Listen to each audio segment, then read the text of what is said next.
The opening up process has begun. 6 states start to open up a little today, including Texas. By the way, curbside pickup at stores will start and be allowed as of today. That's part of Governor Abbott's plan to reopen the state. And look who's with us.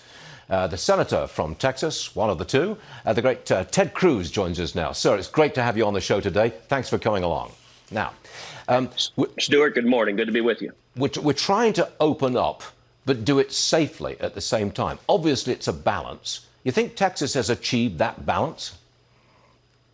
Well, I hope so, and that's certainly what we're trying to do.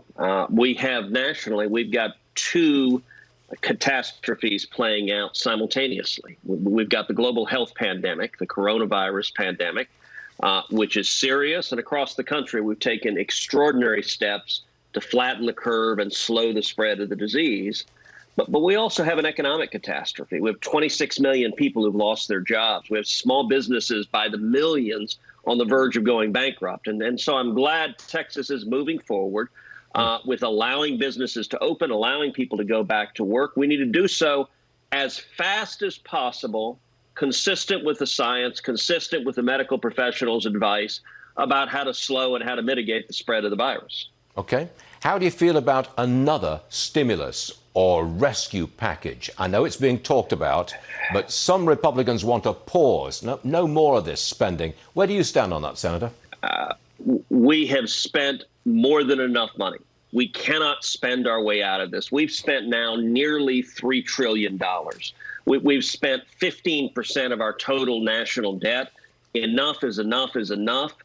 The focus, look, I supported every one of these bills that has come through. I agree that we need emergency relief to help people through the crisis as a short-term bridge loan.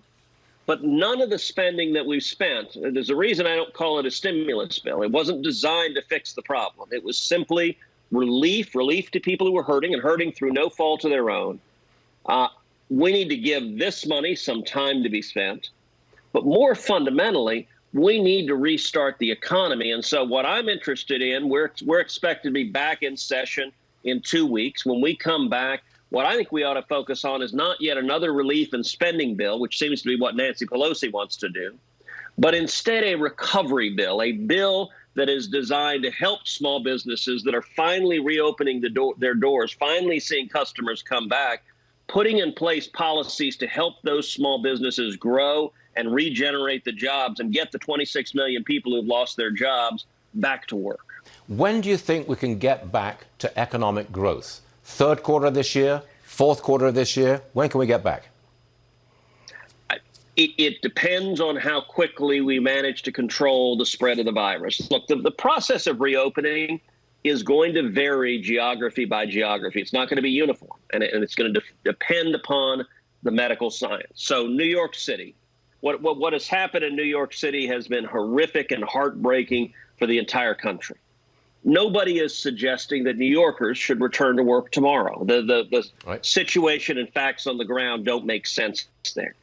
But there are other parts of the country that thankfully have not had anywhere near that rate of infection, that rate of hospitalization, that rate of fatalities.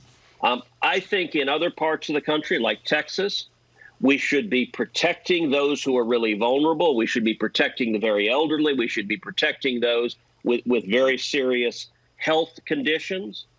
That's the population that the virus has proved particularly damaging for.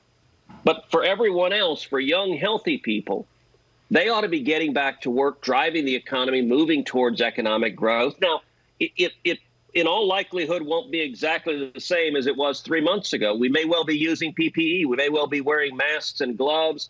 Restaurants may have to redesign their dining rooms to spread the tables out so that you have social distancing. We can use reasonable common sense steps to slow the spread of the virus, but just freezing our economy for weeks and weeks and months on end, that's going to cost human lives too. That's going to cost human lives from mental illness and depression and suicide and substance and alcohol abuse. And we need to protect lives. We need to protect lives on both sides of the ledger, on the side of the disease, but also on the economic side and all of the devastating consequences of what's happening because of the government policies being put in place to fight the pandemic. Yeah, let's get through to the other side. By the way, Senator, what Yes. happened to the full beard? A lot of people that I know said that really suited you. What have you done?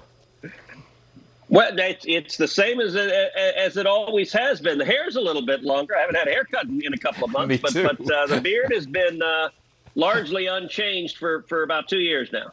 People like it, by the way. Senator Cruz, thanks very much for joining us, sir. Always appreciate it. Thank you, sir. Sure thing. All right.